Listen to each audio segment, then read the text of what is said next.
신약성경 257면에 있습니다. 로마서 12장 6절로 8절 다 찾으신 줄 알고 제가 대신 봉독하겠습니다.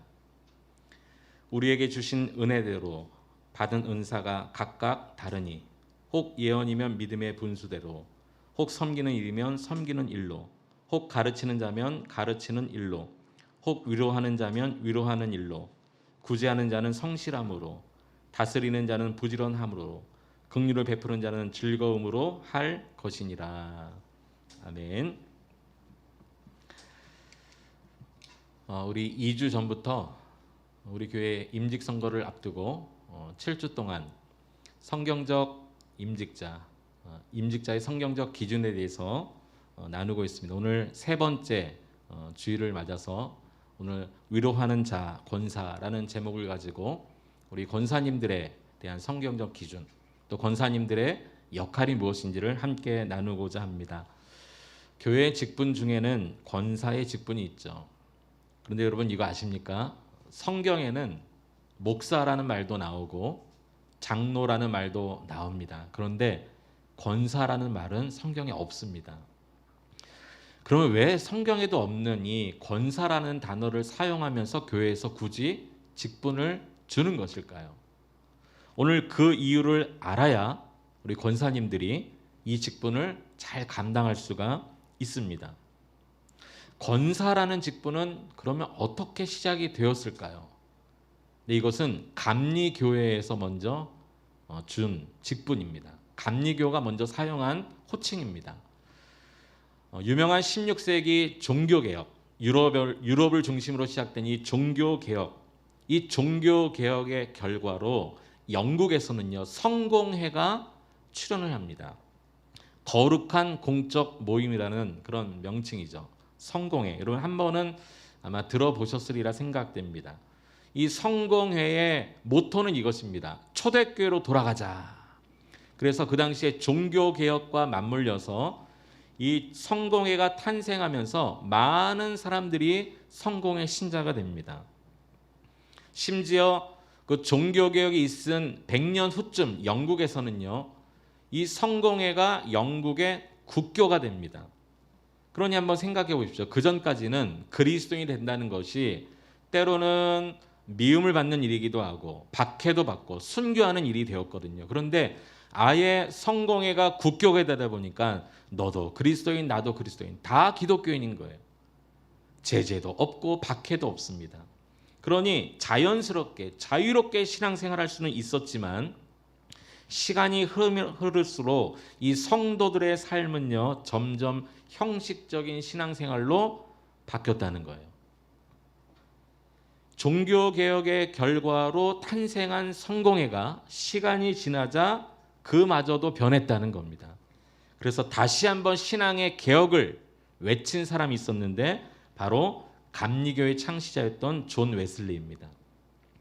이 존 웨슬리가 우리가 너무 형식적인 신앙생활을 한다.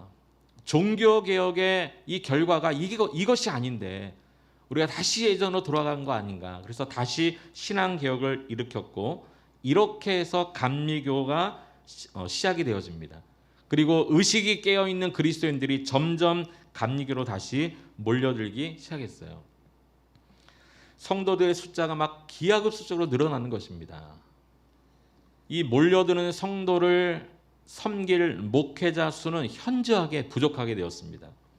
여러분 한 명의 목회자가 세워지는데 시간이 참 많이 걸리는 법이거든요. 우리나라만 해도 신학대학에서 4년간 신학을 공부하고 또 신학대학원에서 3년간 공부를 합니다.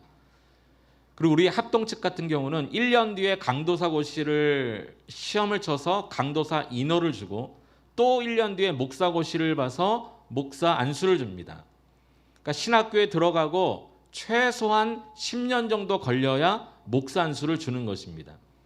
그러니 이 기하급수적으로 늘어나는 이 감리교 신자들을 상대할 목회자 수가 부족하다 보니까 이 목사님을 도와서 함께 목회에 동역을 할 사람들이 필요했던 것입니다. 그래서 일반 성도 중에서 헌신된 자들을 세워서 설교도 맡기고 또 신방도 하게 합니다. 이렇게 시작된 직분이 감리교에서 권사였어요. 처음에 감리교 권사는 남자들에게만 주어졌습니다. 지금도 감리교에는 남자 권사님들이 있으시죠. 그래서 첫 번째 이 권사님들의 역할이 무엇이냐? 그것은 바로 목회를 돕는 자입니다. 목회를 돕는 자. 권사의 직분이 그 이유 때문에 시작되었기 때문입니다. 이렇게 권사라는 직분이 시작이 되었어요.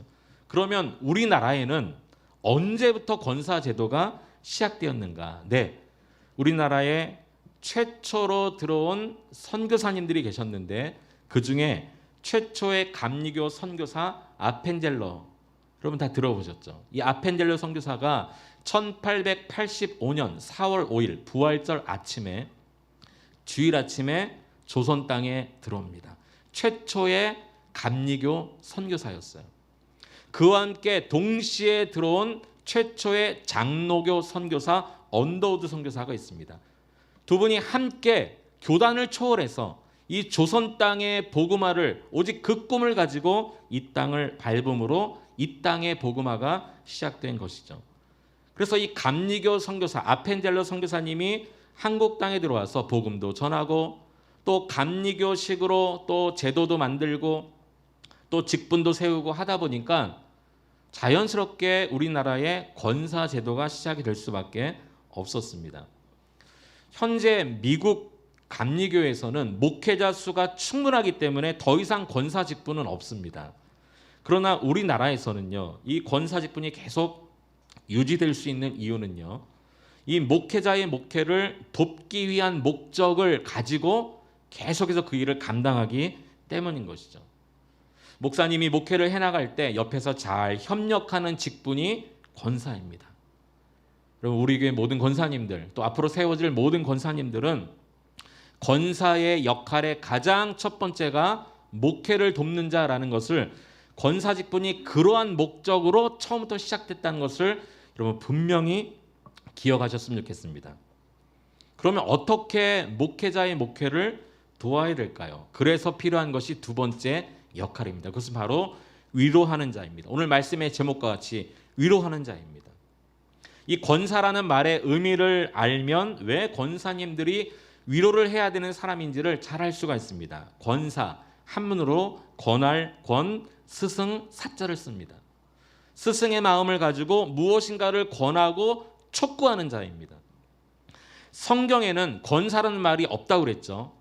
그래서 이 무엇인가 스승의 마음을 가지고 잘 권하고 촉구하는 가장 합한, 가장 비슷한 그 의미의 말이 무엇일까? 성경에 찾아보니까 위로하는 자입니다. 위로.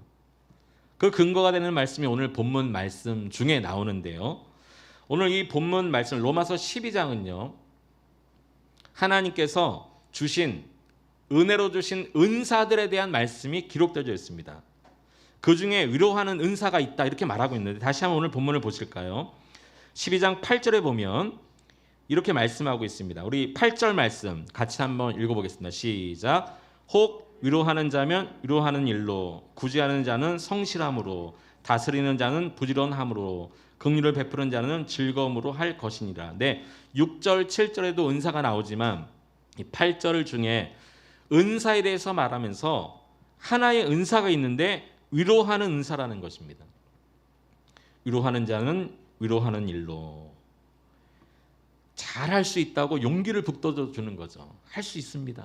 희망을 주고 격려하고 용기를 주고, 이러한 역할을 한 사람이 바로 권사님이라는 것입니다. 성경이 이렇게 위로했던 사람이 있었죠. 대표적인 사람을 뽑으라면 아마 바나바를 말할 수 있을 것입니다. 사도행전 4장 36절에 보면 구브로에서 난 레위족 사람이 있으니 이름은 요셉이라. 사도들이 일컬어 바나바라 번역하며 위로의 아들이라 하니 이렇게 말하고 있습니다. 원래 이름은 요셉입니다. 그런데 사도들이 가만히 보니까 많은 사람들을 격려하고 위로하고 그러고 다니는 거예요. 그래서 별칭 하나 붙여줬습니다. 바나바. 번역하면 어떤 사람이라고요? 위로의 아들이라는 뜻입니다. 원래는 이름이 바나바가 아닌데 사도들에 의해서 이름이 바뀌어졌어요. 이 바나바가 실제로 어떤 사람이었습니까? 네, 예수 잘 믿는 사람 옥에 잡아 죽였던 사도 바울이 회심했다는 것을 사도들이 믿지 못하자 사도들 앞에 가서 바울에 대해서 변호해줬던 그런 사람입니다. 바울은 원래는 예수 믿는 사람을 죽이는 사람이었지만 그가 예수님을 만났습니다. 그리고 이제는 변하여 예수님을 전하는 자가 되었습니다. 믿지 못하고 있던 사도들 앞에서 사도 바울의 변화를 변증해 주었어요. 그리고 바울과 함께 1차 선교여행도 떠났던 사람입니다. 2차 선교여행을 떠날 때는요, 이 마가라는 사람 때문에 바울과 헤어지게 되죠. 1차 선교여행을 떠날 때 그 선교여행 중에 마가라는 사람이 함께 출발했지만 중간에 마가가 선교를 포기하고 고향으로 돌아간 일이 있었습니다. 그러니 2차 선교여행을 시작할 때 사도 바울은 마가랑 같이 도저히 갈 수가 없다는 거예요. 지난번에도 함께 했지만 돌아가지 않았느냐. 함께 할 수 없다. 그런데 이 바나바는요, 그래도 함께 하자는 거예요. 바나바가 이 일 때문에 사울과 헤어집니다. 사울은 혼자라도 얼마든지 선교할 수 있는 분이기 때문에 바울과 헤어졌어요. 그리고 여전히 연약한 자, 어쩌면 이번에도 또 선교를 중간에 포기할 수도 있을 이 힘없는 사람, 그러한 사람 마가와 함께 바나바가 따로 선교여행을 떠납니다.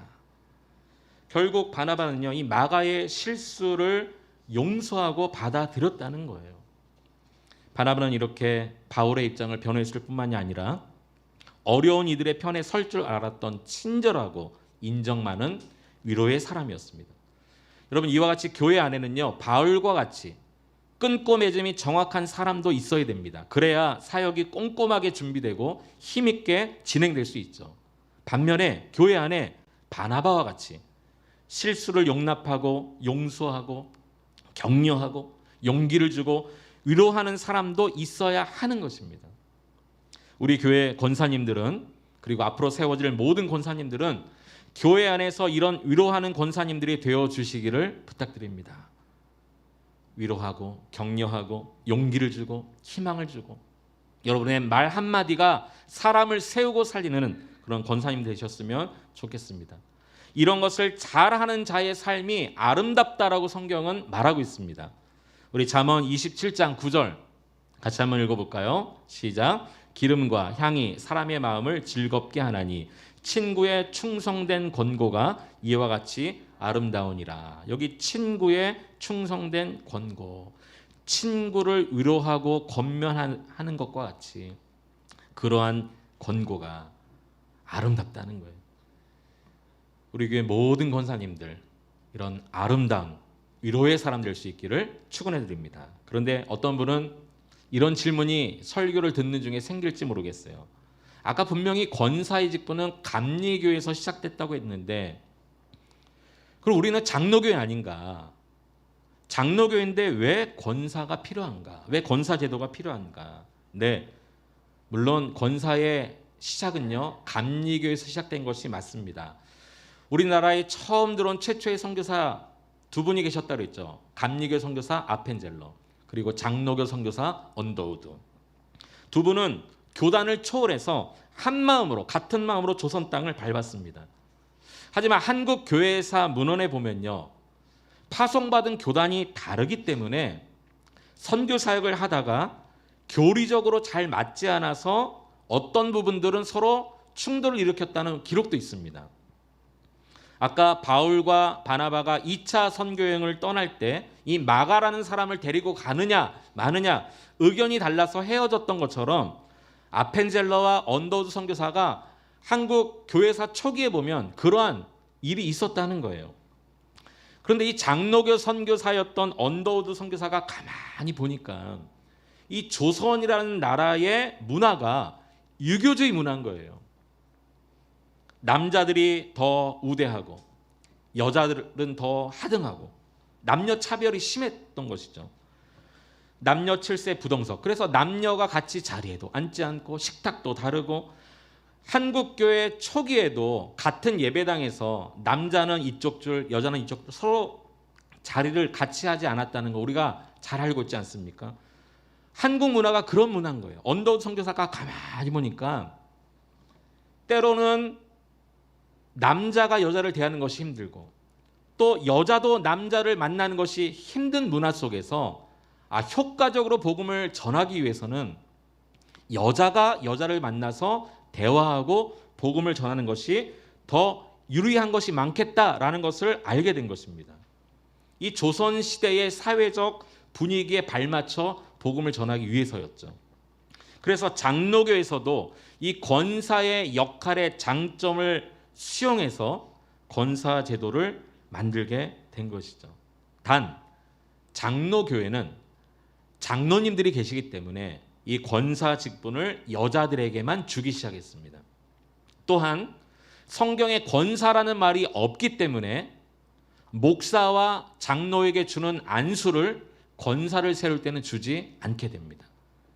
그래서 장로, 목사, 권사가 종신직이긴 하지만 권사만큼은 안수 없는 종신직입니다.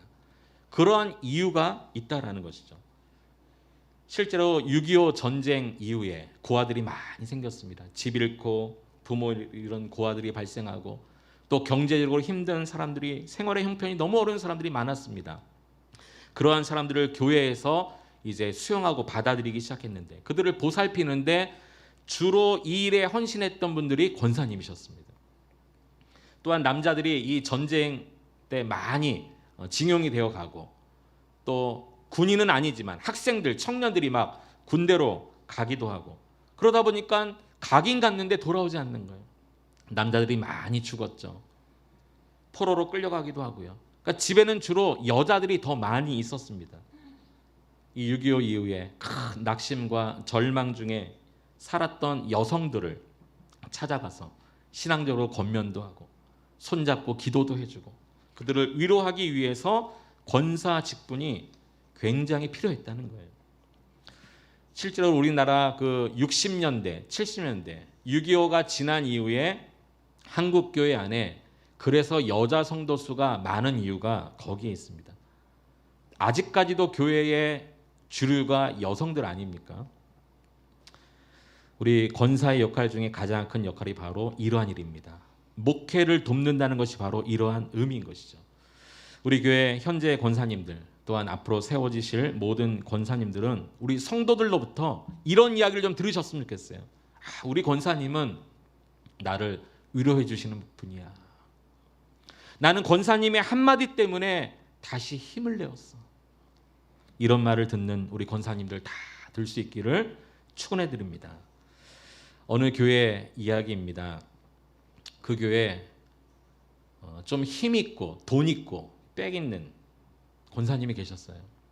그 교회가 시작될 때 사실 그 권사님이 많은 재산을 가졌기 때문에 헌금도 가장 많이 하시고 그 교회 세우는데 아주 일조를 하신 권사님이십니다. 그러다 보니 헌신한 건 좋은데 시간이 가면 갈수록 권사님의 어깨에 힘이 들어가는 거예요. 그리고 그 교회에 오시는 목사님들마다 그 목사님을 좌지우지하려고 하는 거예요. 왜요? 이 교회 내 돈으로 세웠기 때문인 것이죠.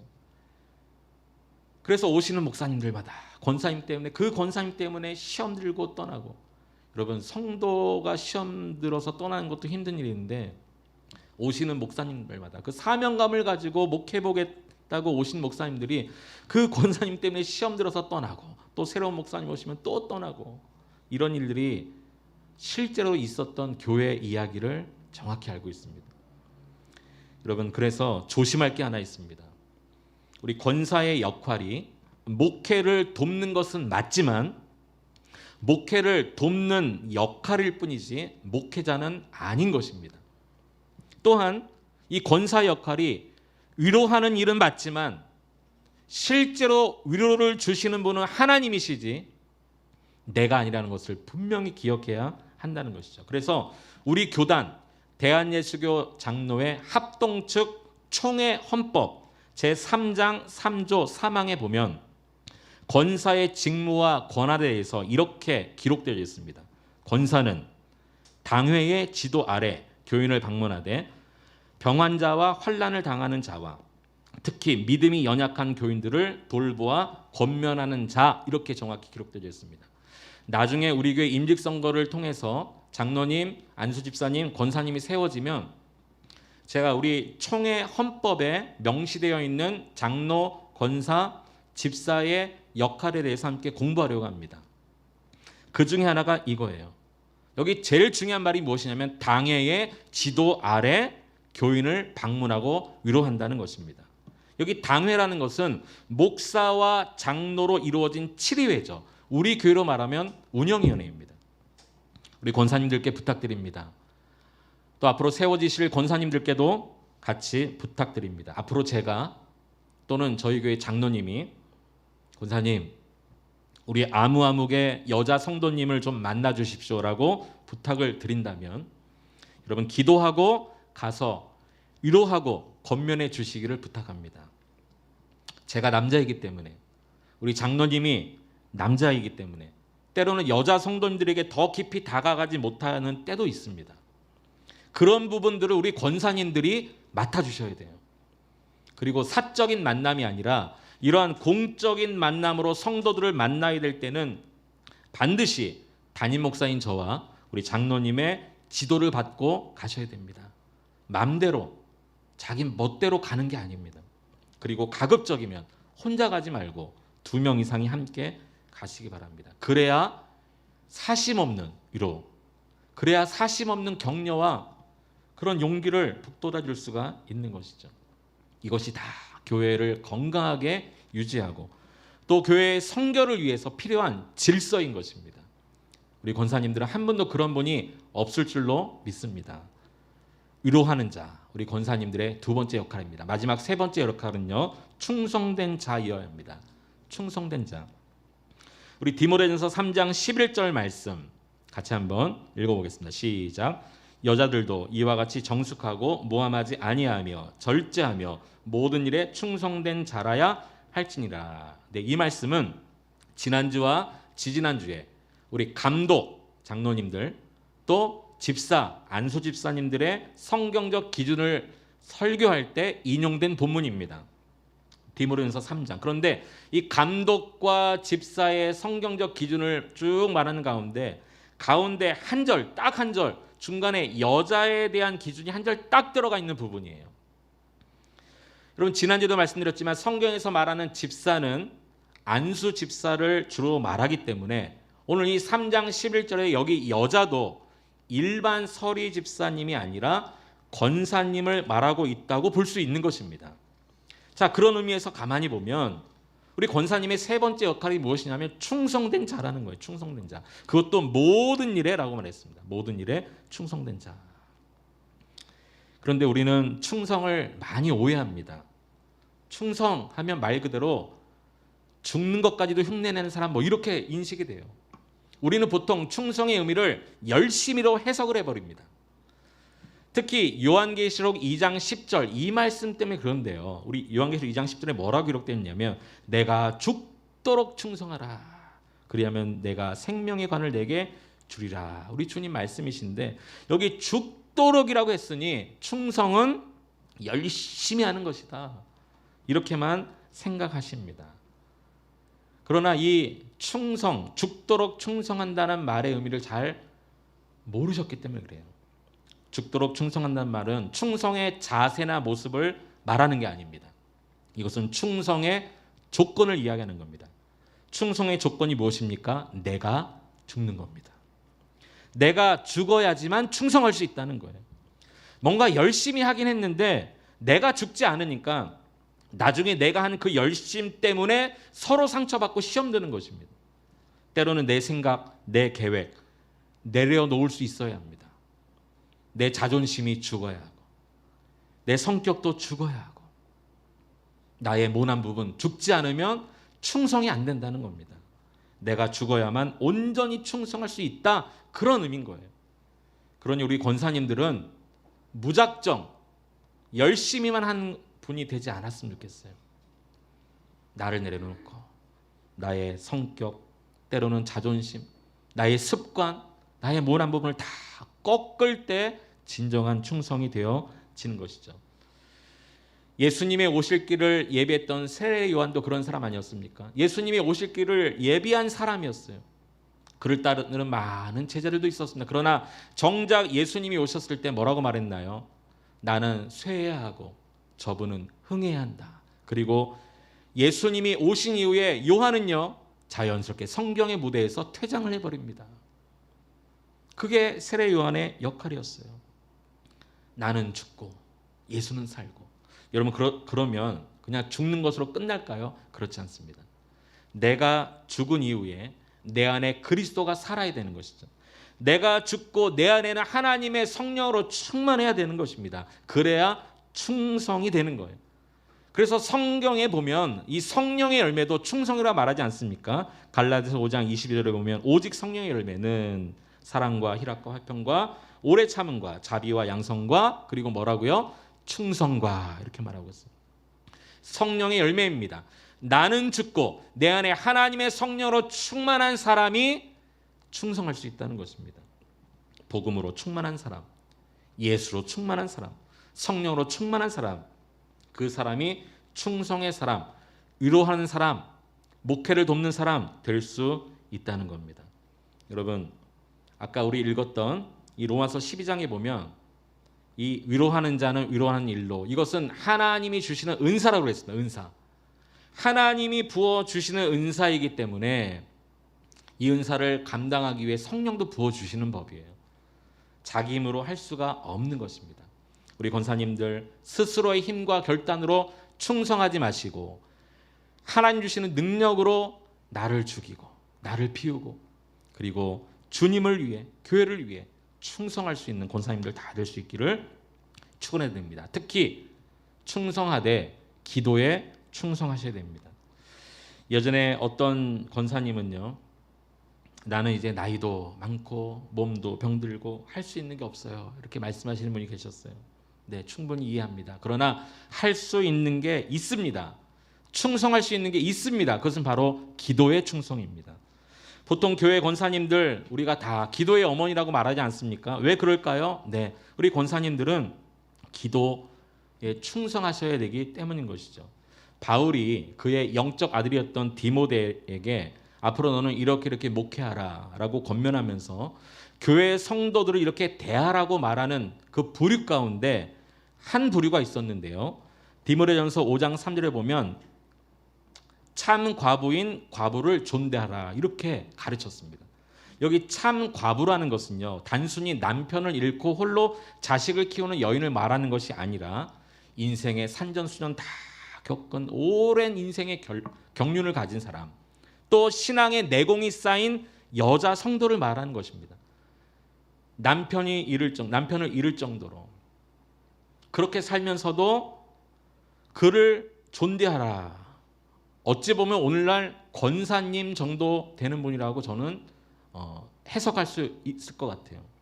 그런데 디모데전서 5장 5절에 보면 이러한 과부에게 이렇게 말합니다. 참 과부로서 외로운 자는 하나님께 소망을 두어 주야로 항상 간구와 기도를 하거니와.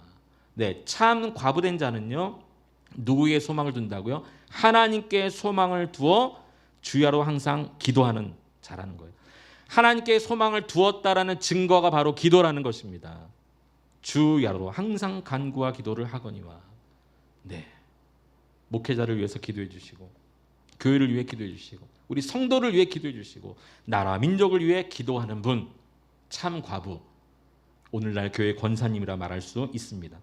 또 그 이후에 디모데전서 5장 7절에 보면 이렇게까지 말씀하십니다. 내가 또한 이것을 명하여, 이것은 아까 말했던 참 과부가 하나님께 소망을 두어 기도해야 하는 그것을 명하여 그들로 책망받을 것이 없게 하라. 네, 기도하는 것에 대해서 책망받을 것이 없게 하라는 거예요. 바울이 영적 아들 디모데에게 너는 그렇게 목회하라 이렇게 가르쳤습니다. 저도 그래서 우리 이 시간에 우리 권사님들께 부탁드립니다. 우리 권사님들 적어도 다른 것은 다 부족할 수 있어요. 그러나 기도하는 것만큼은 어느 성도에게도 책망 들을 일이 없으셨으면 좋겠어요. 권사님인데 기도 안 하시네. 여러분, 이런 말을 듣지 않게 되기를 간절히 바랍니다. 오늘 이 디모데전서 5장 7절에 바로 그런 의미입니다. 또한 이것을 명하여 그들로 책망받을 것이 없게 하라. 기도의 충성만큼은 우리 권사님들이 목숨을 거셨으면 좋겠습니다. 기도의 모범을 보여주셔야 합니다. 제가 개인적으로 존경하는 원로 목사님 한 분 계십니다. 저 전주에 가면 전주 바울교회를 개척하시고 지금까지 이제 은퇴하셨지만 지금까지 원로 목사님이 계시는 원파련 목사님이 계십니다. 처음에 7명 성도와 함께 개척을 하셨대요. 그리고 전주 바울교회에서 40년 동안 한계교회에서 쭉 목회하시고 은퇴하셨습니다. 40년 동안 목회하시면서 약 90여 명의 권사님들을 세우셨어요. 이 90여 명의 권사님들이 이 목사님의 40여 년 동안의 목회의 가장 큰 동역자가 되어주셨다는 겁니다. 기도로. 목사님이 부흥회를 가면 90명의 권사님들이 릴레이 팀을 만들어서 하루에 3번씩 그렇게 기도하고, 목사님이 강단에 올라가실 때 그 예배 드리는 그 시간도 또 중보 기도하고, 이 목사님이 나중에 은퇴할 때 가장 고마운 사람이 있다면, 물론 가족, 자녀, 부모 다 고마울 수도 있겠지만 우리 교회 권사님들입니다. 그런 고백을 하셨다는 거예요. 저도 먼 훗날 그런 고백을 좀 할 수 있는 목사였으면 좋겠어요. 그러기 위해서 우리 교회 권사님들, 또 앞으로 세워주실 권사님들은 기도에 충성하는 자가 될 수 있기를 축원해 드립니다. 말씀을 정리합니다.